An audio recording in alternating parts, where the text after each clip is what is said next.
Retrouvez Smart Bourse avec eToro, leader mondial des plateformes de trading social.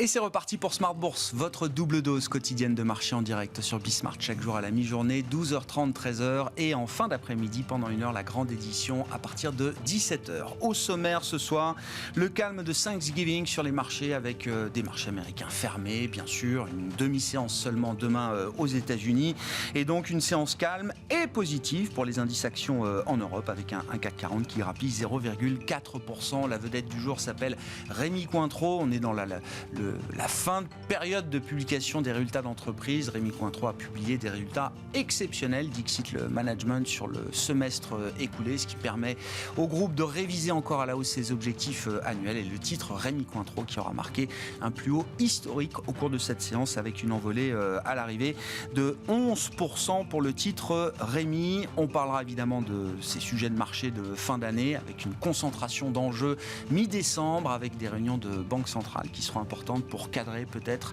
la stratégie de normalisation des politiques monétaires pour 2022. Nous parlerons de ce sujet avec nos invités dans un instant. Et puis dans le dernier quart d'heure, le quart d'heure thématique, focus sur la tech européenne qui est en train de gagner en profondeur, qui est en train de se densifier avec de nouveaux vecteurs d'investissement qui apparaissent aux côtés des segments bien connus de la tech européenne, les SS2I, le logiciel en général, et puis les semi-conducteurs également, qui sont deux piliers importants de la tech européenne. Nous en parlerons avec un gérant spécialisé, évidemment, de Tocqueville Finance, qui sera avec nous en plateau à partir de 17h45.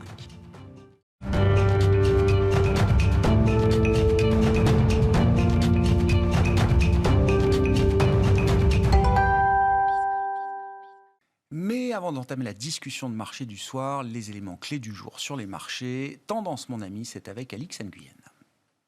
Après plusieurs échecs consécutifs, la Bourse de Paris a tenté de se ressaisir ce jeudi.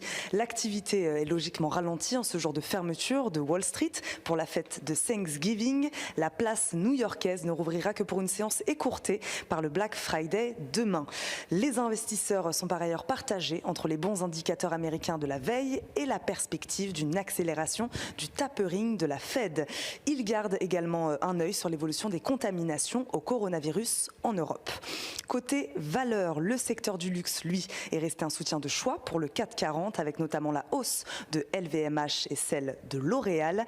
Les technologiques se sont reprises également dans le sillage du Nasdaq. Dassault Systèmes et Téléperformance sont en hausse avant la clôture. Le cours de Rémi Cointreau, lui, décolle grâce à un troisième trimestre qualifié de formidable par son directeur général Éric Viala, avec un bénéfice trimestriel multiplié par 2 et une marge opérationnelle courante à un record historique. Le groupe rehausse ses perspectives annuelles, signant un record. Son concurrent Pernod Ricard progresse également, lui, autour des 2%. Orange, de son côté, est quasiment stable après la démission de son PDG Stéphane Richard, condamné la veille en appel à 1 an de prison avec sursis et 50 000 € d'amende dans l'affaire de l'arbitrage entre Bernard Tapie et le Crédit Lyonnais. Aux États-Unis, plusieurs responsables de la Réserve fédérale américaine sont ouverts à une accélération de la réduction du programme d'achat d'actifs, selon les minutes de la réunion du Conseil de politique monétaire. L'autre grand thème du moment est bien entendu la dégradation de la situation sanitaire en Europe. L'Allemagne a franchi ce jeudi le seuil des 100 000 décès dus au Covid-19, alors que le nombre de nouvelles infections continue de monter en flèche. En France, le ministre de la Santé, Olivier Véran, a tenu une conférence de presse ce jeudi. Cette 5e vague épidémique s'annonce plus longue et plus forte que la 4e, a-t-il déclaré. Il a par ailleurs annoncé l'élargissement dès samedi à l'ensemble des adultes du rappel vaccinal contre le Covid-19, et ce dès 5 mois après la dernière injection. On finit par le marché pétrolier qui reste stable après avoir été volatile dans les dernières séances en raison des incertitudes liées aux conséquences du recours de plusieurs grands pays consommateurs, dont les États-Unis et le Japon, à leurs réserves stratégiques et à une éventuelle riposte de l'OPEP et de ses alliés. Demain, les investisseurs seront sûrement attentifs à l'indice de confiance des consommateurs en France. Tendance, mon ami, c'était avec Eva Ben Saadi, bien sûr, aujourd'hui avec nous dans Smart Bourse sur Bismart.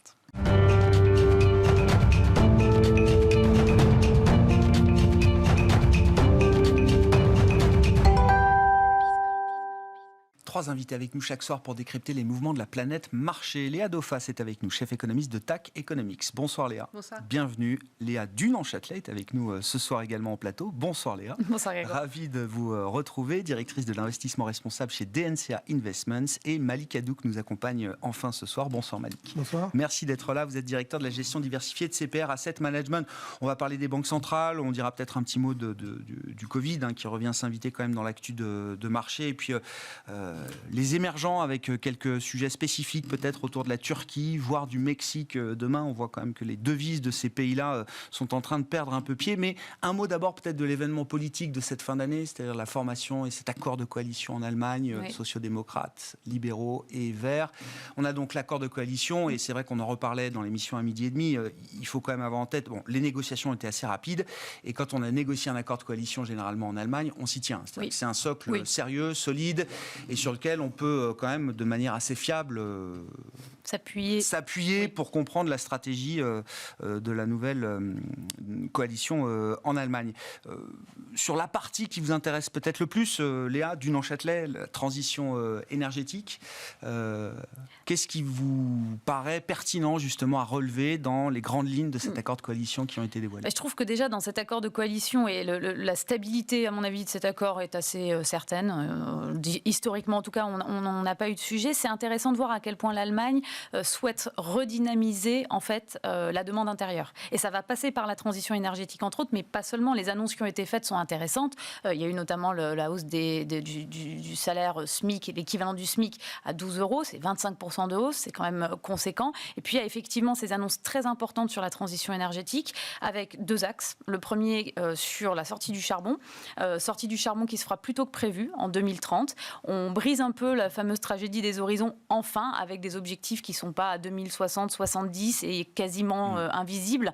Ça va être compliqué. Ça veut dire qu'en sous-jacent, tous les débats qu'il y a eu sur le nucléaire et le gaz vont à mon avis revenir au centre des débats classiques parce que définitivement si on doit faire cette sortie plus rapidement que prévu pour l'Allemagne, ça veut dire qu'il va falloir passer par d'autres énergies aujourd'hui disponibles. Donc ça c'est un premier point. Ce sera le gaz.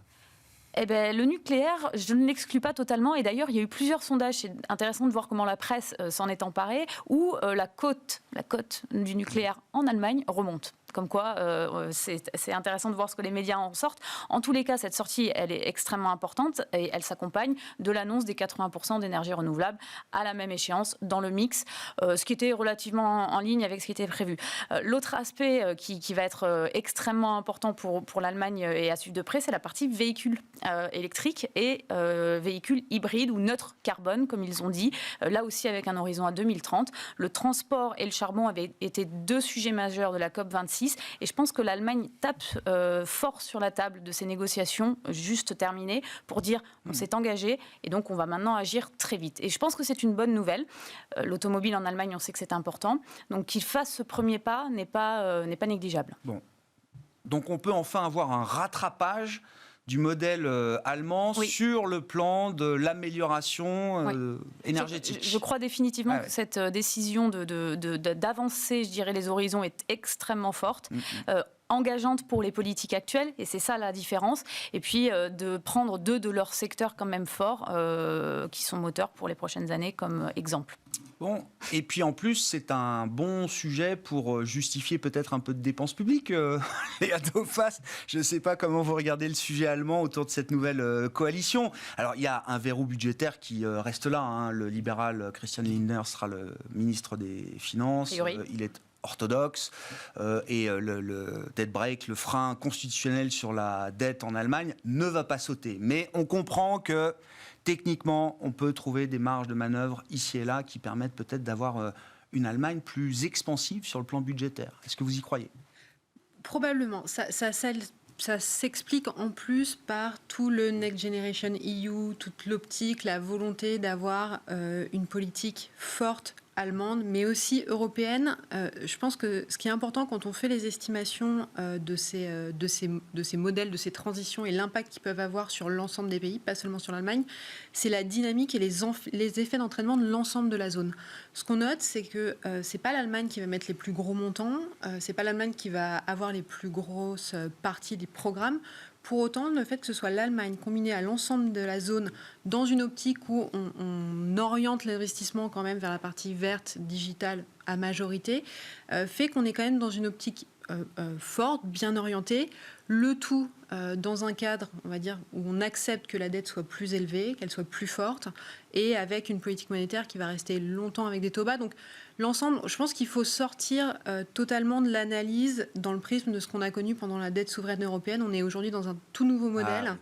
Et c'est quelque chose qui est vraiment très différent aujourd'hui dans l'approche, que ce soit global, que ce soit voulu, orienté, et soutenu par l'ensemble de la zone dans un contexte ensemble de la zone. Je pense que c'est quelque chose de très positif sur l'horizon effectivement long, mais on est dans une bonne dynamique aujourd'hui en zone euro. Ouais. Christian Lindner, il a eu cette petite phrase dans une interview qu'il a donnée donc après l'accord de coalition. Alors orthodoxie effectivement, mais il constate, il dit, on n'est plus du tout dans le même environnement. L'Allemagne ne pourra plus se comporter comme un petit pays nordique. Exactement. Je trouve que c'est fort, hein. C'est important. C'est même violent pour les petits pays nordiques.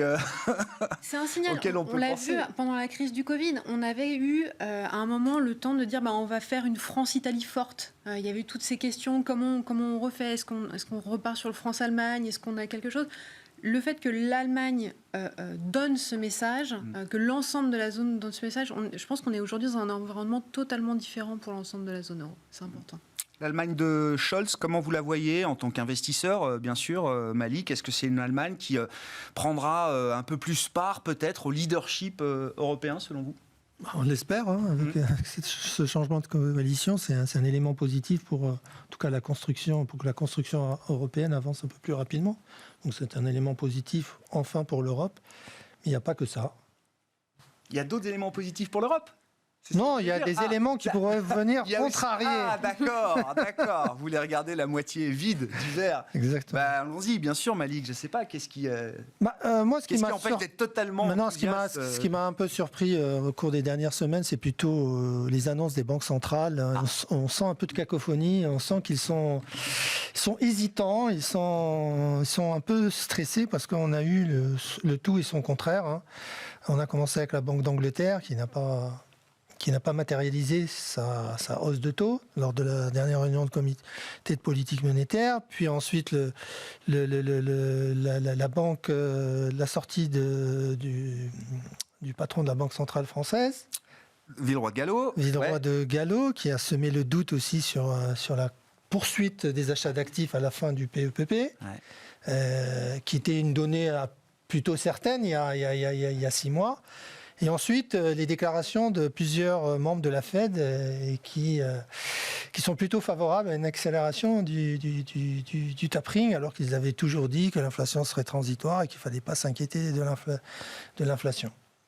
Voilà, donc ces éléments-là vont un peu perturber cette fin d'année, puisqu'on a beaucoup de déclarations au cours du mois de décembre. Donc il va falloir être très vigilant. Les taux restent assez sages dans ce contexte-là, malgré tout. Donc voilà, c'est assez surprenant ce qui se passe. Vous pensiez pas? Ah oui, non, mais pourtant, vous n'imaginiez pas que le débat sur l'accélération de la normalisation de politique monétaire arrive aussi vite? Non, je ne pensais pas qu'elle arriverait aussi vite. C'est vrai. Sur la Fed, c'est intéressant parce que on l'a vu dans les minutes publiées hier soir. Donc je rappelle, compte rendu de la dernière réunion de politique monétaire de la Réserve fédérale américaine qui se tenait début novembre, 2 et 3 novembre de mémoire. C'est-à-dire, avant même d'avoir signalé le tapering, ils ont discuté de l'accélération du tapering. C'est surprenant, c'est l'estimation de croissance qu'ils ont pour 2022. C'est-à-dire qu'elle est aussi forte pour l'instant que 2021. Donc ils s'attendent à une économie qui continue à progresser assez sensiblement au cours de l'année 2022, avec un ralentissement prévu uniquement en 2023. Et tous les opérateurs de marché s'attendent à une hausse des taux, 2 hausses des taux, en tout cas ce qui est pricé par les opérateurs de marché en 2022, et 3 hausses de taux en 2023, ce qui nous rapprocherait vers les 1,50, si je 5 fois 0,25. 0,25, oui, c'est ça. Ça nous ferait 1,50. Donc cette normalisation, cette accélération de la normalisation est un peu surprenante lorsqu'on regarde en arrière et qu'on on se réécoute les discours qui avaient été prononcés. Et pour vous, chez CPR-AM, et on parle avec les équipes toutes les semaines dans l'émission, vous avez toujours plutôt mis l'accent sur le fait que la Fed était trop en retard, peut-être à certains moments. Est-ce que ça va trop vite dans l'autre sens? Non, c'est pas qu'elle va trop vite, mais... Pour l'instant, elle n'a rien dit, la Fed. C'est le marché aussi qui joue beaucoup avec ça. En tout cas, l'accélération du tapering semble down. Consensuel. Non, selon les déclarations d'hier, ça semble fait. C'est-à-dire que ça devient consensuel pour la prochaine réunion. Donc à la prochaine réunion, ils devraient annoncer au lieu de 15 milliards, 20 milliards, ce qui permettrait d'arrêter le tapering au mois de mars, je crois, fin du mois de mars. Donc et le marché n'est pas prêt complètement à ça, vous dites là? Le marché n'a pas réagi, c'est surprenant. Mais non, le marché dit qu'il y aura peut-être plus de hausse de taux déjà en 2022. Donc... Alors le marché s'inquiète peut-être d'autre chose, c'est qu'il y a un stock de dette tellement important que les États ne pourraient pas se permettre une hausse des taux assez violente, sachant qu'il y a aussi des dépenses qui vont accélérer, notamment on en parlait sur la transition énergétique. Donc c'est des dépenses assez importantes et il faudrait pouvoir les financer à des conditions favorables. C'est pour ça que dans le marché, il y a le bruit aussi qui est qu'il n'y aurait pas de hausse de taux parce que les banques centrales ne se permettraient pas de freiner en tout cas la croissance qui est sur un bon ascendant et surtout pour ne pas contraindre les financements des États à venir. Ouais. Bon, puis on rappelle, il y a des élections de mi-mandat aussi aux États-Unis, donc il y aura toujours un petit moment tactique peut-être pour choisir le bon timing pour une éventuelle hausse de taux. Faut-il accélérer la normalisation des politiques monétaires? Quelles sont les grandes banques centrales qui sont en position de passer peut-être à la vitesse supérieure selon vous, Léa Dauphas? Je pense que c'est important d'avoir en tête, moi j'aurais plutôt l'idée de dire que la Fed a réussi en fait. Il y a 6 mois, on était dans une situation en plein Covid, on ne savait pas comment serait le rebond. Tout le monde avait peur que les marchés actions ne tiennent pas si la Fed montait les taux. La Fed annonce aujourd'hui qu'elle monte les taux, va même accélérer et il n'y a pas de panique. Moi, j'aurais même tendance à donner l'effet inverse. Quand on regarde les fondamentaux macro et qu'on met les prévisions d'inflation, les prévisions de marché du travail, ou quand on étale le marché du travail, c'est totalement cohérent que la Fed annonce le tapering maintenant. Même elle devrait aller un peu plus rapidement qu'attendu, c'est-à-dire qu'à horizon début 2023, elle devrait déjà être à 2%. Donc par rapport à un fondamental macro, en tout cas, si on fait des estimations de la fonction de réaction de la Fed, c'est très logique que la Fed ait ce discours-là, et je dirais même il est normal qu'elle prépare le marché au fait qu'elle va probablement agir plus vite. La Fed a toujours été comme ça, elle veut des marges de manœuvre, elle veut être capable de remonter ses taux et d'avoir des marges de manœuvre avant le prochain ralentissement. Donc moi, ça ne me choque pas du tout que la Fed agisse, au contraire, elle va même beaucoup avancer sa communication pour faire en sorte que ce soit un non-event. C'est le premier point. Et sur la question croissance, effectivement, les perspectives sont très bonnes. Quand on fait l'estimation du cycle, quand on regarde où est-ce qu'on en est, on est encore sur des effets de rattrapage, mais on est sur des ventes au détail 15% au-dessus des tendances. On est sur des dynamiques très bonnes. Donc, au final, un risque inflationniste, mais qui est contenu, une perspective de croissance qui sont très fortes, des marchés qui sont prêts à l'accepter, ça ne me choque pas que la Fed agisse un peu plus vite. C'est cohérent. C'est-à-dire que la Fed est restée cohérente tout au long de l'évolution de sa communication. Elle a été graduelle en tout cas. Ouais. Je ne sais pas comment ça peut se passer dans les prochains mois, mais en tout cas, elle est graduelle, elle arrive à faire mettre en place ce resserrement qui est compliqué quand même dans le contexte actuel. On oublie, on est tous en train de se poser la question, est-ce que c'est juin, est-ce que c'est septembre ou autre? Je pense que la question c'est, elle est capable de monter les taux avec des surévaluations et tout ça se tient dans un contexte qui est quand même assez volatile. Donc j'aurais plutôt une bonne note pour la Fed. Bien sûr. À l'inverse, BCE, c'est très différent. On voit bien qu'on a cette contrainte de répression financière, exactement ce que vous disiez sur la BCE. La BCE ne montera pas les taux. Je pense qu'on a beau dire tout ce qu'on veut. Elle l'explique, elle est très claire dans son guidance, c'est-à-dire que tant qu'on n'a pas des prévisions d'inflation à moyen terme, au-delà de notre cible, au-delà de facteurs volatiles, on garde des conditions financières très favorables, on n'augmentera pas les taux. Donc je pense que la BCE n'augmentera pas les taux. On va avoir des ajustements par rapport aux questions de l'inflation, mais il n'y a pas de raison. La BE, là aussi, elle a toujours été dans l'entre-deux. Elle a un historique de deflation targeting, donc la BE agira là aussi sur ces craintes d'inflation, mais je pense qu'il y a vraiment des divergences. Le monde émergent en avant face au risque inflationniste, la Fed en avance pour retrouver des marges de manœuvre, la BCE, non, elle maintient sa politique de répression financière, elle gardera les taux bas. je peux me permettre. Bien sûr, juste un petit désaccord avec ce qu'il vient de dire. Elle a changé le discours sur l'inflation. Elle a totalement changé. Donc je pense. BCE? Non, Non, la Fed. La Fed. Parce que les chiffres qui vont sortir dans les prochains mois, on risque d'être en tendance au-dessus de 6,5, 7, 7,5. Bien sûr. Et Biden a clairement indiqué que l'inflation, pour lui, était un problème pour les ménages américains. Donc je pense que là-dessus, je suis d'accord avec le reste, mais sur l'inflation, elle a changé son discours, et radicalement. Parce que ce qu'elle disait il y a 3 mois, c'est transitoire, ne vous en faites pas, mi-2022, on va retrouver notre tendance de long terme de 2%. Aujourd'hui, elle n'est plus en accord avec ça. Bien sûr, j'irai même plus loin. Je pense que la trajectoire d'inflation de la Fed est très différente de ce qu'on peut dire sur le truc transitoire. On va être sur des niveaux plus élevés d'inflation aux États-Unis que ce qu'on a connu sur la période passée. Au-delà de 4 sur le corps. Exactement. Mais là, ce qui est important, c'est quand même que la Fed n'a pas de créer de désancrage des anticipations, on n'a pas de crainte de spirale. Elle a au contraire bien amené cette logique-là. On aurait pu se poser des questions sur la crédibilité de la Banque centrale. Elle ne gère pas son inflation, elle ne gère pas sa politique monétaire. L'un dans l'autre, même tout le monde est en train de s'adapter à des prévisions d'inflation plus élevées à terme. Et pourtant, ça reste quelque chose. La mise en cause de la Fed, enfin la crédibilité de la Fed, pour l'instant, n'est pas remise en cause. Léa, qu'est-ce qui vous intéresse alors dans ce sujet Banque centrale? Moi, j'aime bien regarder les mandats. Alors, il y a les mandats officiels et puis il y a les mandats politiques.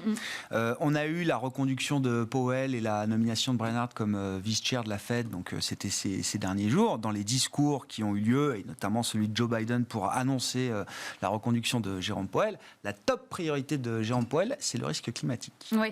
C'est pas dans le mandat officiel de la Fed, mais c'est la mission que lui donne Jérôme Powell. Joe Biden aujourd'hui. Mission qui a déjà été embrassée très largement par Christine Lagarde à la Banque Centrale Européenne, sachant que la Fed, et Brainard en est l'emblème, la colonne vertébrale intellectuelle, il y a un enjeu social très très fort aujourd'hui dans le mandat de la Fed vis-à-vis du marché du travail, de l'emploi pour tous, inclusif, à commencer par les minorités aux États-Unis. Alors moi, si j'avais une recommandation à lui faire, s'il doit embrasser effectivement cette mission, c'est de commencer très sérieusement à s'attaquer au marché des quotas carbone. Je crois que c'était clairement ce qu'on leur avait demandé aux Américains lors de la COP, mais même bien avant, parce qu'il y a un moment, tant que ces externalités-là n'ont pas un prix, de toute façon, on peut faire des perspectives économiques, de business model qui ne valent rien. Ça, c'est une certitude. Donc ça, je pense que c'est le premier axe. Non mais attendez, c'est intéressant. Ça, c'est le message pour Joe Biden. Vous dites, c'est très bien de dire à Jérôme Powell que sa priorité c'est le climat, mais vous en tant que président des États-Unis, vous avez déjà quelques leviers d'action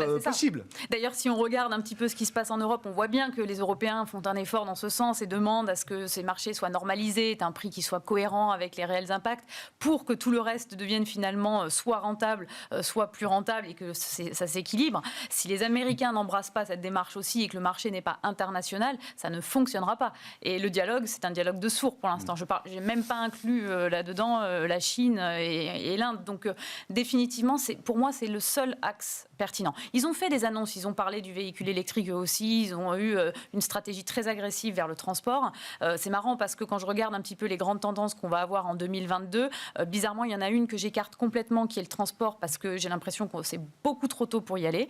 Pourquoi ? Parce que sur le transport, je dirais routier traditionnel, finalement, les mesures sont encore loin devant nous. Pour changer un parc complet automobile, ça prend du temps. Pour faire les infrastructures, ça prend du temps. Les mesures en plus et les technologies ne sont pas uniformisées, donc il va y avoir beaucoup de problèmes. Et pour tout ce qui est transport aérien, qui est bien challengé, là aussi, d'un point de vue technologique, on en est très très loin de l'avion qui vole, j'allais dire sans ailes, parce que c'est presque ça. Bref, donc le transport, c'est un des engagements des États-Unis, mais on n'y est pas encore. Et ça va être un vrai challenge. Et de l'autre côté, il y a les énergies renouvelables. Et ça, j'ai envie de dire, c'est un peu trop tard sur le marché, bizarrement. C'est les deux thématiques sur lesquelles tout le monde s'intéresse, qui finalement sont très très mal pilotées d'un point de vue politique, malheureusement. D'ailleurs, on a vu en Europe le changement de discours des régulateurs sur les prix, par exemple, qui était extrêmement surprenant. À quoi vous faites référence, là, Léa ? Notamment les prix garantis pour la production d'énergie renouvelable, qui a été très, très challengé, qui a valu d'ailleurs des baisses drastiques des énergies renouvelables et des producteurs d'électricité d'énergie renouvelable, parce que d'un coup, on s'est dit finalement, on ne va plus les aider, on ne va plus les accompagner comme c'était prévu. Bon, c'est un peu problématique. Donc voilà pour la Fed. Et puis pour finir sur les banques centrales, je trouve que je suis suis assez d'accord avec ce qui a été dit, ça a été extrêmement bien piloté le discours. En tout cas, moi qui n'utilise pas ce discours macroéconomique au quotidien dans ma gestion, mais qui évidemment la regarde, le tapering en fin d'année, c'est ce qui a été dit finalement cet été. Ouais. Donc, je ne suis pas trop surprise. Je pense que c'est ça que le marché dit et je suis d'accord sur le fait que ça a été bien piloté. Si on regarde les choses avec un peu de recul, et c'est sain de le faire de temps en temps, vous dites, voilà, moi c'est cohérent avec ce que j'avais en tête et ce qui avait été les signaux que j'avais perçus, qu'on avait sous les yeux déjà. Et avec le jeu de funambule très évident qui est, on a des marchés très hauts, très peu d'alternatives d'investissement qui soient attractives aujourd'hui. Donc si on commence à retirer les liquidités, monter les taux de manière brutale sans l'avoir bien piloté, ça risque d'être violent. Et finalement, en effet, on s'aperçoit que c'est plutôt bien mené.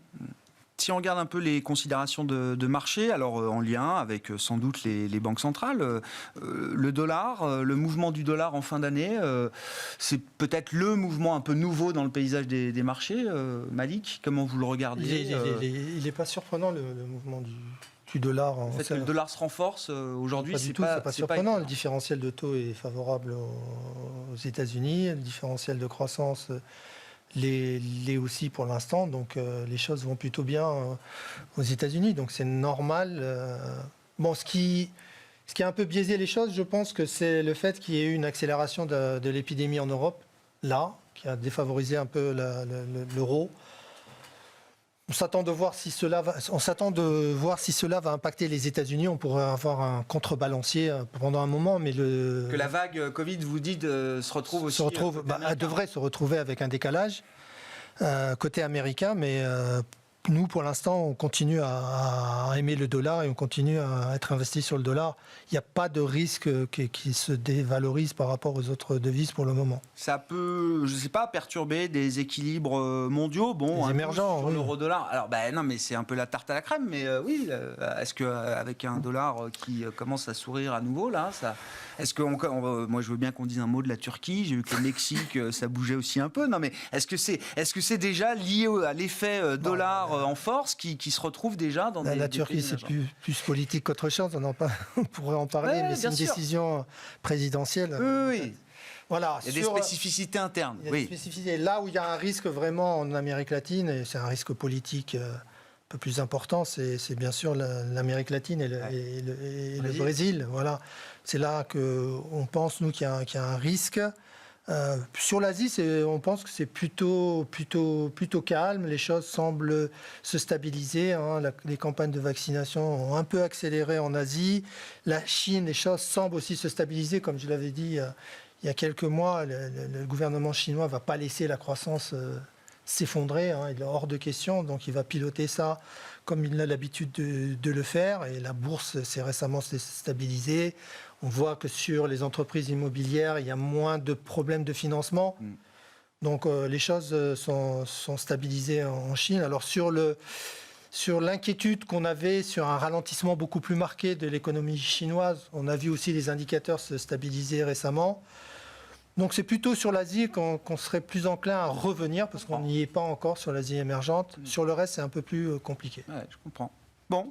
Le dollar et les émergents, puis la Turquie, j'ai bien aimé le sujet. Alors c'est effectivement, c'est même cause, mêmes effets. On connaît la stratégie économique hyper agressive et autoritaire du pouvoir turc, mais j'avais pas les chiffres en tête. C'est-à-dire que non seulement le pays a évité la récession l'an dernier, il va sortir 9% de croissance réelle cette année. Là, on se dit quand même, c'est pas mal. Et puis évidemment, tout ça se fait alors à crédit. Beaucoup, et en prenant le risque de détruire totalement la monnaie, de détruire totalement la crédibilité de la Banque centrale. C'est exactement ça, très bien résumé. Ouais. En fait, Et je trouve l'expérience intéressante parce que c'est une expérience qu'on ne retrouve pas dans la même ampleur, j'allais dire, dans nos économies, mais finalement, si on grossit un peu les lignes, c'est un peu l'idée, quoi. C'est le saut à l'élastique, en fait, l'économie turque. C'est vraiment c'est une économie qui a de très bons fondamentaux. C'est des niveaux de richesse qui sont proches des économies européennes. C'est une économie très ouverte, des taux d'investissement très élevés, une démographie favorable. Donc, en fait, les fondamentaux, on va dire un peu... moyen terme, les vrais fondamentaux économiques sont très bons, très bien orientés. Mais peu de dette publique, 40% du PIB. Peu de dette publique, mais effectivement, en fait, c'est une économie qui connaît des phases très fortes de croissance, qui sont financées à crédit, qui sont financées par la dette. On arrive à des économies qui sont en surchauffe. Quand l'économie est en surchauffe, elle cède. Et en fait, on engage toujours ça. On ne peut pas avoir de croissance en Turquie sans créer des vulnérabilités très fortes. Et donc, c'est des déficits courants, très peu de réserves. Les réserves, suivant la manière dont on les calcule, peuvent même être négatives. Donc, pas de capacité à soutenir la devise quand il y a besoin. La devise est très souvent attaquée. Donc là, ça a été le cas. On pense... Il faut faire le parallèle avec l'épisode d'août 2018. On a eu pareil ces effets de choc. C'est une devise qui perd 15% d'une journée. On perd 30% depuis le début du mois, 50% depuis le début de l'année. Ça arrive, mais c'est quand même massif. Et puis, c'est quelque chose qui est imprévisible, en fait. C'est lié à la politique hétérodoxe. On a eu, l'année dernière, une reprise en main par la Banque centrale. On a eu une inflation à 20%, il faut quand même le noter. Donc, on avait eu une montée des taux pour essayer de contrer cette hausse de l'inflation. On a eu un limogeage l'année dernière, un nouveau gouverneur de Banque centrale qui a été mis en place avec une politique, on va dire, neutre. Et puis là, on a de nouveau enclenché la baisse des taux parce que le président considère que cette baisse des taux va être positive, va permettre de baisser l'inflation et de soutenir la dynamique de croissance. Et on a de nouveau ce choc sur la devise. Le problème, c'est que ça pèse sur la crédibilité de la devise. Et puis que là, on va arriver à deux possibilités, en fait. Soit celle où, de nouveau, on va refaire un revirement de politique. Et puis, on va attendre un petit peu. Les choses vont se stabiliser au-delà de la volatilité actuelle. Soit c'est la crise cardiaque, quoi. Soit c'est des mesures plus ou moins fortes de contrôle des capitaux. Donc ça va être l'une ou l'autre solution et c'est toujours quelque chose qui est compliqué parce que derrière ça... Dans une économie qui a un besoin permanent de capitaux étrangers. Parce qu'elle a une dette externe très importante qu'il faut financer. Donc c'est vraiment ce saut à l'élastique. On engage des très bons cycles de croissance. Elle s'en est très bien sortie de la crise Covid. C'est une des seules économies avec la Chine qui a une croissance très forte. Par contre, ça se fait tous les 2-3 ans avec des forts choc massif sur l'économie. Il y a des effets de contagion possibles. Encore une fois, vous dites c'est quand même un pays, 100 millions d'habitants et plus peut-être, aux portes de l'Europe, et les points de vulnérabilité sont toujours les mêmes. Alors, d'une certaine manière, c'est pas la dette publique en premier, c'est d'abord les entreprises, c'est d'abord le canal bancaire. Le risque crédit, le risque souverain vient s'ajouter effectivement à ces risques-là ensuite. Exactement. En fait, quand on fait des notations de risque pays, la Turquie, elle est à 500 points de base, là où le Mexique est à 300 points de base, là où la Pologne est à 100 points de base. C'est élevé en termes de risque pays parce qu'il y a le risque économique, il y a un risque politique. C'est des pays où on a déjà eu ces phénomènes-là, donc c'est un pays qui est risqué. Par contre, c'est un pays pour des investisseurs avec, au final, une bonne opportunité dans un temps long, mais beaucoup de risques et beaucoup d'effets. Vous faisiez le lien avec le Mexique. Alors, le Mexique, on a un peu la même histoire en fond, en disant, voilà, on a eu un changement à la place de la tête de la Banque centrale. On a une inflation qui augmente, qui a encore surpris à la hausse. On peut faire le parallèle sur le côté politique monétaire, changement de gouverneur. Par contre, sur le Mexique, c'est vraiment une situation macro qui est totalement différente. On n'a pas eu du tout d'ajustement fort pendant la crise Covid, c'est-à-dire qu'au contraire, on a eu quelque chose d'assez strict en termes de gestion publique, gestion monétaire. On a vraiment un choix de lutte contre l'inflation. Les fondamentaux sont solides. On a un excédent courant, on a des réserves qui sont suffisantes. Donc la situation macro est différente. D'accord. Par contre, est-ce que, comme on a connu en 2008, les craintes aujourd'hui sur la Turquie peuvent amener à une défiance globale sur le monde émergent? C'est vrai que l'environnement global, il est moins porteur aujourd'hui sur les émergents. On a une hausse de l'inflation, des tensions sociales qui montent, un resserrement américain, un cycle qui va petit à petit ralentir. L'environnement, il est moindre émergent, donc l'étincelle Turquie peut probablement créer pour l'instant quelques craintes sur les émergents, mais dans l'ensemble, il faut faire pays par pays. On a des fondamentaux, par exemple au Mexique, qui sont assez bons. Ouais. Turquie, dans le paysage des marchés, ça peut être le déclencheur, je sais pas, de phénomènes de contagion. Encore une fois, c'est aux portes de l'Europe, les banques, beaucoup d'entreprises européennes.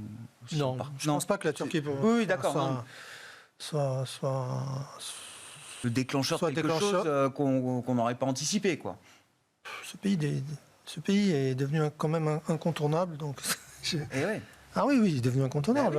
Et bien sûr. C'est un grand dans les émergents. Exactement. Mais un grand dans le monde aussi maintenant. Ah oui. Donc je ne pense pas, honnêtement, je ne pense pas. Et je suis d'accord pour le monde émergent. Voilà, il faut regarder pays par pays, mais l'Asie est encore une fois un peu mieux aujourd'hui, dans une situation un peu plus favorable que l'Amérique latine, largement là. Stratégie ISR pour 2022, Léa Dunant. Non mais qu'est-ce qui guide? Oh bah oui, non, mais c'est les sujets. Bon, si vous voulez qu'on parle de la Turquie, parlons-en, mais moi je veux bien sur une stratégie. Je serais beaucoup moins à l'aise et beaucoup moins crédible, je pense, que l'autre Léa. Mais c'est quoi les grands plans d'une stratégie ISR en 2022, sachant que voilà, ça fait 10 ans qu'on en parle et qu'il y a un peu l'idée peut-être une crise de la quarantaine, c'est un peu comme ça. Oui, c'est exactement ça. Alors en fait, deux choses. J'ai déjà évoqué 2 secteurs. Donc le transport, beaucoup trop tôt pour y aller. Les énergies renouvelables, probablement un peu trop tard. C'est quoi les thèmes de l'année 2022 déjà qui vont être extrêmement importants? Les matériaux. En fait, ça va être le cycle booming des matériaux. Et ce n'est pas forcément une très bonne nouvelle parce que la plupart des acteurs qui sont sur ces sujets-là, j'allais dire dans l'extraction, n'ont pas les meilleures pratiques. Néanmoins, si je regarde le cobalt, le lithium, tout ce qui est utilisé dans les batteries, dans les énergies renouvelables, dans les turbines, ça va être forcément explosif. Ça va être le cycle des matériaux, il va falloir le suivre de très très près et ça sera une thématique. Il y a une deuxième thématique qui va être à mon sens très forte, c'est l'eau. On en a très très peu parlé. Il y a quand même 2 géants qui s'associent cette année, Veolia et Suez, qui sont les 2 géants, les champions de l'eau. Alors on verra sur ce sujet spécifique de fusion, mais néanmoins l'eau va être le sujet de l'année 2022 parce que après le climat, après la biodiversité, on se rend compte qu'il y a des stress hydriques de plus en plus forts, que ça atteint les économies, ça atteint effectivement aussi les productions. Donc c'est critique et l'eau est toujours une denrée gratuite. Donc il va y avoir aussi probablement des régulations très très fortes. Le bâtiment. La construction, ça va être un axe clé avec évidemment le Green Deal, mais pas seulement, et toutes les dépenses qui sont engrangées. On voit que la rénovation est au cœur de tous les sujets énergétiques et la construction évidemment l'est également. Donc là, il y a une chaîne de valeur extrêmement intéressante à aller chercher depuis la production des matériaux jusqu'à la gestion des bâtiments. Et ça va être un thème central. Pour moi, ces 3 thématiques-là seront très très fortes l'année prochaine. Je reviens là, c'est intéressant, les matériaux, les minerais nécessaires, indispensables, en masse pour la transition énergétique. C'est-à-dire que dans des fonds, dans des stratégies climat ou dans des stratégies transition énergétique, on va retrouver des groupes miniers ou l'écosystème minier. Ça va faire bizarre peut-être à ceux qui pensaient qu'ils investissaient sur du clean, du green, parfait. Moi, malheureusement, j'en ai pas de suffisamment. Parce qu'on oppose 2 choses là. On oppose le produit qui est d'une utilité majeure et le comportement de l'entreprise dans son business.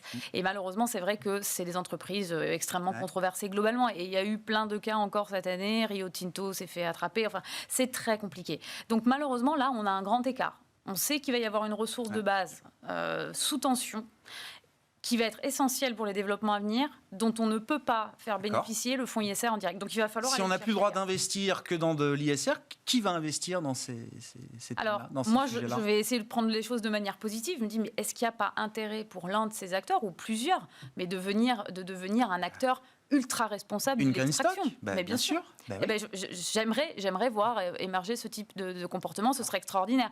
Et d'ailleurs, si les investisseurs responsables n'y vont pas se confronter à ces managements, qui va le faire? Non, mais c'est un point, ça va être une discussion. J'ai toujours pas la réponse. C'est pas juste face à vous. Mais non, bien sûr. Et c'est pour ça que pendant un certain temps, on a tous joué la recyclabilité finalement et l'extraction dans les villes de ces minerais. Et c'était le cas Umicore, mais malheureusement, on voit bien aussi que c'est très compliqué. En tous les cas, il y a un business model à trouver et qui peut être vertueux. Il faut pas tout jeter. Par contre, il y a des risques importants sur l'année 2022 qui sont plus transversaux aux entreprises et qui sont majeurs. L'optimisation fiscale. Là, il va y avoir à nouveau des combats très très forts sur l'optimisation fiscale. La sécurité, cybersécurité, il y a eu encore beaucoup d'attaques. Ça va être vraiment un sujet extrêmement fort l'année prochaine qui va être à surveiller. Donc ces 2 aspects-là, pour moi, sont transversaux, concernent tous les secteurs, toutes les entreprises et sont des points d'attention. Dès qu'on aura des entreprises sous pression, il faudra être vigilant. Oui, alors même certains CFO vont encore plus loin aujourd'hui. Alors sur la thématique carbone, c'est des propos du CFO de Thales à l'occasion d'un forum qui se tenait ces derniers jours, le forum Future of Finance, qui dit 90% de ma journée et de mon temps c'est sur le carbone. Et non, mais ça devient un sujet tellement sérieux sur le plan de la comptabilité. Que ce sont les directions financières qui s'approprient aujourd'hui pleinement ce sujet. Et lui, sa conviction, c'est moi, je suis un groupe coté, je rends des comptes à mes actionnaires au marché tous les 3 mois, résultat trimestriel. Aujourd'hui, si je rate un résultat financier, un objectif financier que j'ai communiqué au marché, mon titre est sanctionné, moins 5, moins 10, moins 15. Demain, si je rate un objectif carbone tel que je l'ai communiqué au marché, je serai sanctionné exactement de la même manière. Et ça, c'est dans la direction financière. Tout à fait. Alors ça, c'est effectivement ce qui va être le game changer du marché et de l'ISR d'une manière générale. Premièrement, on va donner des prix à différentes guidance, finalement, objectifs que les entreprises se sont fixés. Malheureusement, elles ont toujours été très lointaines. Du coup, les investisseurs se sont emparés du sujet et ont dit on va faire des points d'étape. Et donc, en effet, on va pouvoir arriver à un stade où on dit ah, mais vous n'avez pas donc baissé votre intensité carbone de 3% comme prévu sur votre trajectoire 2060. 3% aujourd'hui, quand on a un prix du quota carbone qui vaut rien, bon, c'est pas bien grave. Si demain il a un prix, c'est un warning. Donc ça, c'est une évidence. On aura des carbone warning comme on a des profit warning aujourd'hui. Absolument. Et il y a un warning très important qui plane sur le marché l'année prochaine qu'il ne faut pas oublier, c'est celui de la taxonomie, avec des entreprises qui ont annoncé des parts de chiffre d'affaires verts monstrueux, alors même que les études montrent que ça représente 2 ou 3% du PIB, et on voit du rétropédalage. Et là aussi, il va falloir que les entreprises guident les investisseurs pour dire, finalement, on était à 50-60% de produits verts, mais selon le cadre qu'on nous a donné, on est plutôt à 5-10%, et ce qui serait déjà énorme. Et ça, je pense que ça va être la grosse surprise de l'année 2022. Malik Hadouk chez CPRAM, là, pour la gestion diversifiée que vous dirigez, quels sont les 2-3 points stratégiques là, que vous avez en tête pour qu'on se prépare à 2022 en termes d'investissement ? 2022, ça va être une année un peu plus volatile. Ce qui est important, c'est bien sûr les résultats d'entreprise. Donc, c'est les fondamentaux qui vont dominer l'année 2022. Et les risques qu'on entrevoit peut-être pour 2022, c'est plutôt les banques centrales, une normalisation beaucoup plus rapide et une hausse des taux beaucoup plus rapide. Qui pourrait entraver la progression des indices qui se retrouvent bien sûr à des niveaux de valorisation déjà assez élevés, mais qui pourraient être contrariés par cette hausse des taux. Et puis il ne faut pas oublier, mais ça on ne peut pas l'anticiper vraiment, c'est les tensions géopolitiques en 2022 avec la Chine et les États-Unis. Donc ça, c'est des éléments qu'il faudra surveiller de près. Mais une année 2022 qui va être volatile, mais qui pourrait se terminer quand même en territoire positif pour les indices. Vous dites oui les fondamentaux parce que l'année 2021 ou la séquence, oui c'est ça, parce que beaucoup d'injections de liquidités, beaucoup de politiques budgétaires très expansives. Oui, mais surtout tout ça va être... Non, mais surtout les résultats d'entreprise ont été d'excellentes factures et les anticipations pour 2022, on est toujours autour de 8,5, 10, ça dépend. Il y avait eu une baisse des anticipations pour 2022 qui s'est arrêtée. Donc, en plus, la profitabilité des entreprises s'est maintenue. Surtout, les marges se sont maintenues.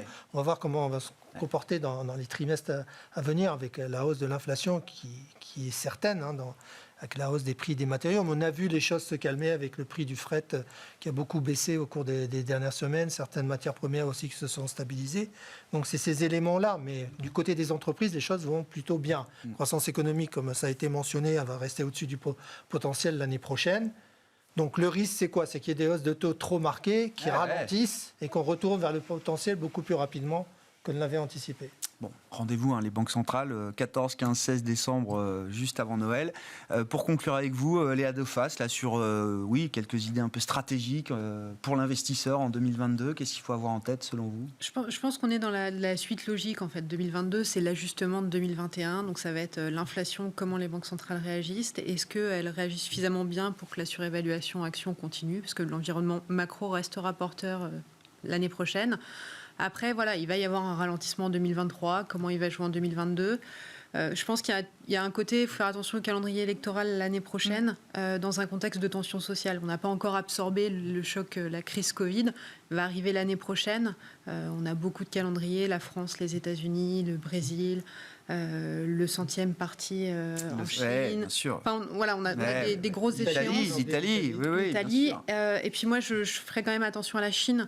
Je pense qu'il faut surveiller la Chine. Tout le monde est dans un scénario aujourd'hui de ralentissement contrôlé, mesuré de l'économie chinoise. Je pense que c'est quelque chose à surveiller. c'est un ralentissement qui est contrôlé, maîtrisé, voulu, mais probablement beaucoup plus fort que ce que l'anticipe aujourd'hui le marché, avec la répercussion sur l'ensemble de la zone. Donc, il n'y a pas de nouveau phénomène par rapport à avant, sauf qu'on va un peu revenir à quelque chose, à un cycle macro plus normal. Donc, les choses seront un peu plus volatiles et plus franches.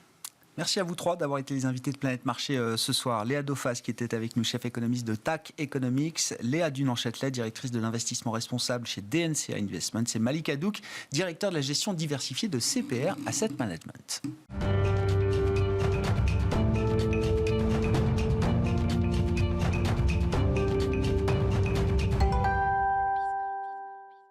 Le dernier quart d'heure de Smart Bourse, chaque soir, c'est le quart d'heure thématique. Le thème ce soir, c'est celui de l'investissement dans le secteur technologique et peut-être même plus particulièrement dans la tech européenne. J'aimerais qu'on arrive à se concentrer sur les vecteurs d'investissement en Europe dans le domaine technologique avec Stéphane Nier-Tavernier qui est à mes côtés en plateau. Bonsoir et bienvenue Stéphane. Bonsoir. Merci beaucoup d'être là. Vous êtes gérant chez Tocqueville Finance et vous gérez alors deux fonds technologiques de la maison Tocqueville, Tocqueville Technologies ISR et Tocqueville Global Tech ISR.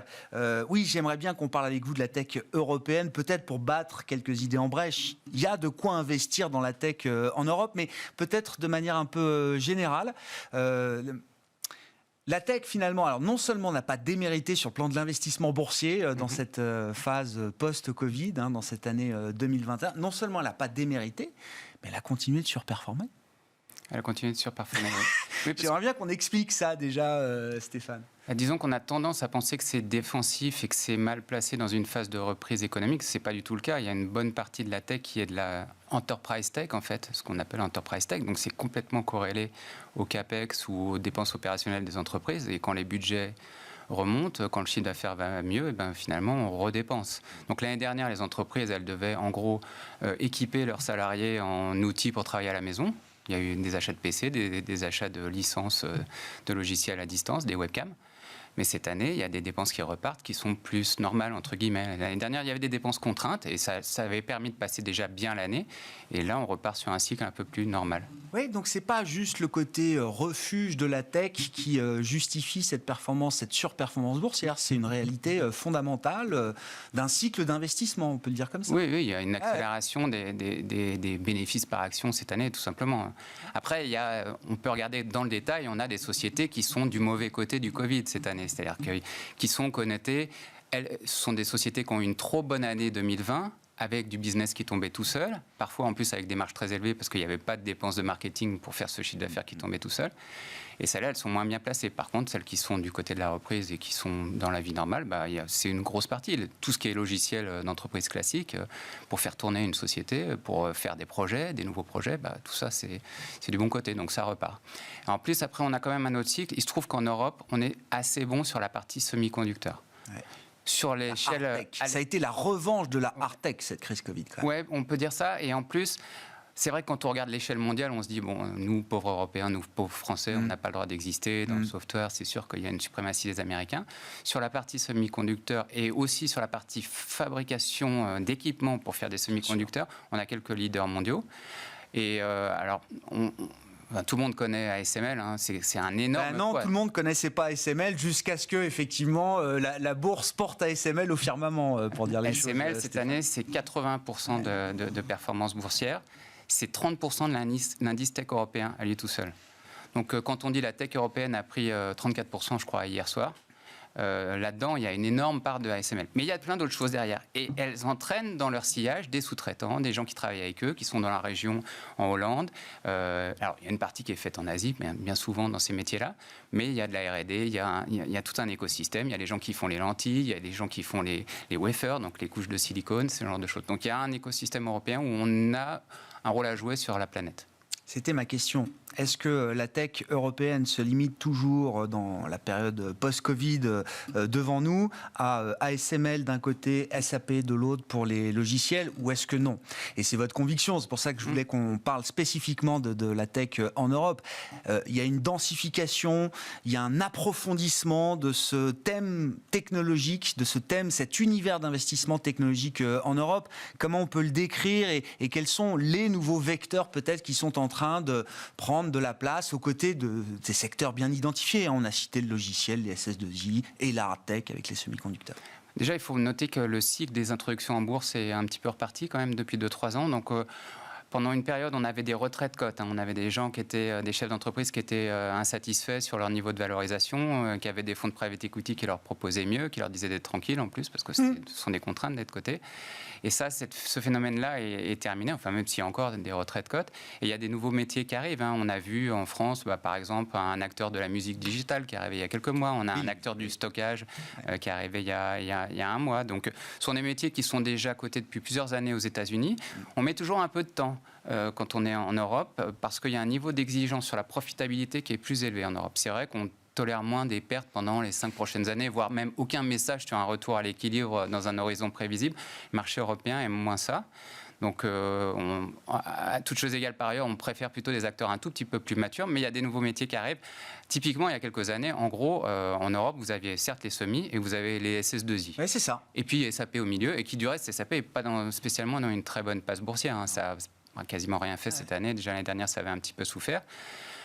Donc, on voit il y a une nouvelle offre. Il y a une nouvelle offre. Et après, en sous-jacent, il y a aussi le message. Il y a plusieurs messages. D'abord, il y a le passage au cloud qui fait que ces métiers-là, en fait, la bourse, à la fois aux États-Unis, mais même en Europe, va de plus en plus les aimer parce que ce sera moins volatile. Il y aura la notion d'abonnement, il y aura la notion de pérennité sur 5 ans plutôt que regarder les licences qui sont vendues sur un seul trimestre, qui peuvent faire ou défaire un trimestre en termes de résultats. Et ça, c'est déjà bien parce que ça veut dire que ça fait baisser la volatilité théoriquement des titres. Même si tout le monde va chercher dans le communiqué de 20 pages quel est l'indicateur qui dira qu'il n'y aura plus la même croissance dans 3 ans, on peut parfois trouver des choses. Mais néanmoins, ça va quand même dans le bon sens. Et on a une autre chose aussi qui va être importante pour la tech européenne. Alors, d'ailleurs, je voulais préciser, on a eu un label qui s'appelle le label dit Tibi. Oui, bien sûr. Issu du rapport de Philippe Tibi, oui, bien sûr. C'est un rapport qui est sorti il y a 2 ans à l'initiative du président Macron. En gros, l'idée, c'est d'essayer d'avoir une force de frappe à la fois en termes de private equity et de fonds ouverts, enfin actions cotées en France, pour soutenir la tech européenne et pour éviter d'avoir des licornes. Il y a quelques exemples célèbres à New York de sociétés qui sont fondées par des Français et développées ailleurs. Et donc avec les emplois qui sont ailleurs aussi. Donc l'idée, c'est d'avoir des gérants qui connaissent depuis Paris, en tout cas depuis l'Europe, la tech, qui aient déjà vu des modèles nouveaux sur les marchés à l'international et qui sont en mesure d'évaluer, ou en tout cas d'essayer d'évaluer combien ça vaut, quelles sont les perspectives de croissance sur les prochaines années et de les soutenir pour que les futures licornes soient plutôt en Europe, sur le continent et si possible en France. Si on se projette effectivement là sur l'avenir, c'est quoi les quelques segments technologiques sur lesquels vous voyez de la valeur pour demain dans une perspective d'investissement, encore une fois, de moyen long terme? C'est quoi les domaines à suivre dans lesquels l'Europe et les entreprises européennes cotées aujourd'hui ou cotées demain auront des atouts à faire valoir? Alors, je suis obligé de revenir sur le segment des semi-conducteurs parce que là, on est au cœur des sujets de souveraineté et de relocalisation dont on va beaucoup parler dans les prochaines années, je pense. Donc, il y a une amicale pression de la Commission européenne, en fait, pour qu'il y ait des usines en Europe. Je ne pense pas qu'on fabriquera, type TSMC, des puces à tout faire à Paris ou en Allemagne plutôt qu'à Taïwan. Par contre, pour des puces spécialisées qui s'adressent à des industriels qui ont de toute façon leurs usines pour faire des semis pour l'auto ou pour les biens d'équipement, avec donc des fabricants locaux, finalement, ça a un certain sens de fabriquer ça en Europe et de ne pas faire prendre l'avion 3 fois, à la fois aux composants et aux puces. Donc, il va y avoir une pression pour fabriquer ça depuis l'Europe.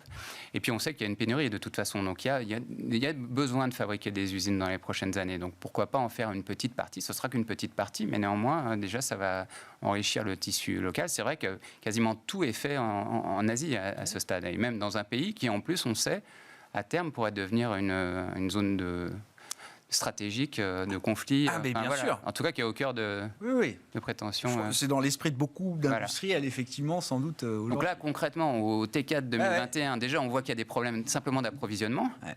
Plus tard, ce sera carrément la stratégie. Il y a des besoins. Alors la difficulté de tout ça, c'est qu'en fait, le premier qui se lance, il va avoir peut-être 2 années un peu difficiles en termes de marge, parce qu'une nouvelle usine, c'est pas la même chose qu'ajouter une ligne de production dans quelque chose qui tourne bien. Donc il faut que tout le monde se lance avec un peu de subvention, comme on sait faire en règle générale en Europe. Pourquoi pas, ça peut très bien passer. Donc les semi-conducteurs, la hard-tech, l'Europe a quelque chose à faire et à construire. On peut capitaliser sur l'écosystème et les entreprises très performantes qu'on peut déjà avoir dans ce domaine. Bien sûr. Après, il y a des segments qui ont très mal fonctionné en fait, sur les 12 derniers mois au sein de la tech, sur lesquels on était historiquement pas très mauvais, qui sont du mauvais côté du Covid. Donc il y a par exemple les jeux vidéo, ça fait des mois que ça marche plus du tout. Alors chacun a eu son histoire particulière, il y a des histoires d'organisation. C'est vrai que travailler à la maison quand on fait un projet avec 200 personnes qui développent, c'est peut-être un peu compliqué. C'est difficile de respecter les dates de sortie. Ça peut être intéressant. Je fais pas de recommandation, je dis voilà. Non, pas du tout, mais... Nous, notre sujet fin 2021, il est comme on le disait tout à l'heure, les performances sont bonnes globalement. Donc il faut aller chercher des histoires un peu... On a toujours la coutume de dire en fin d'année, l'année prochaine sera l'année du stock picking.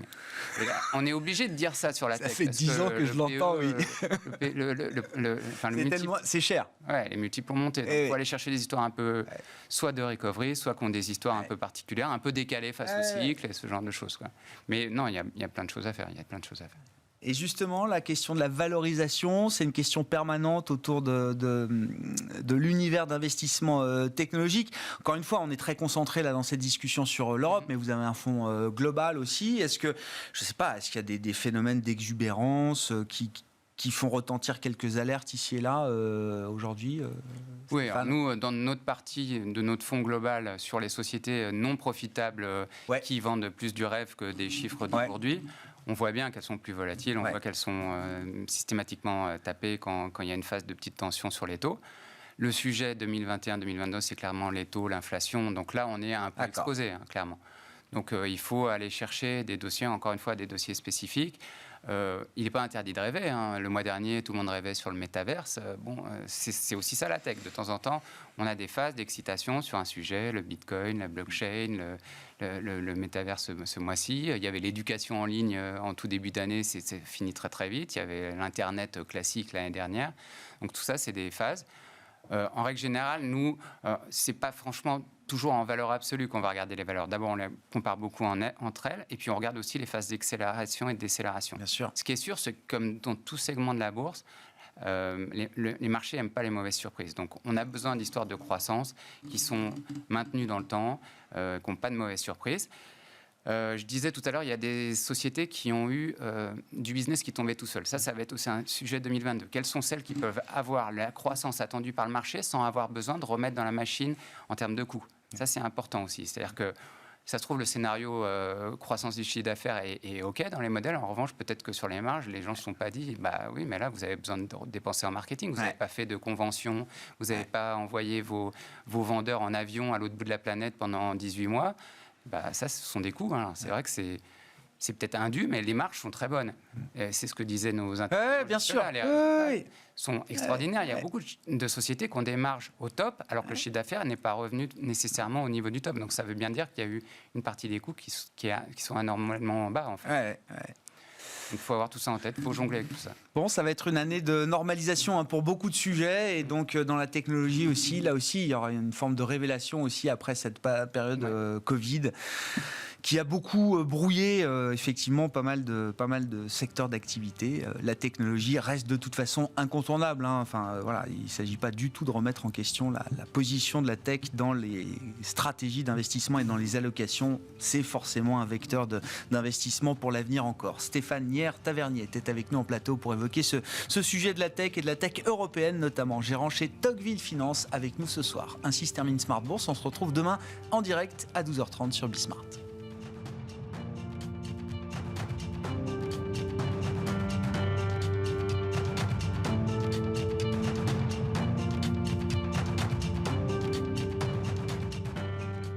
C'était Smart Bourse avec eToro, leader mondial des plateformes de trading social.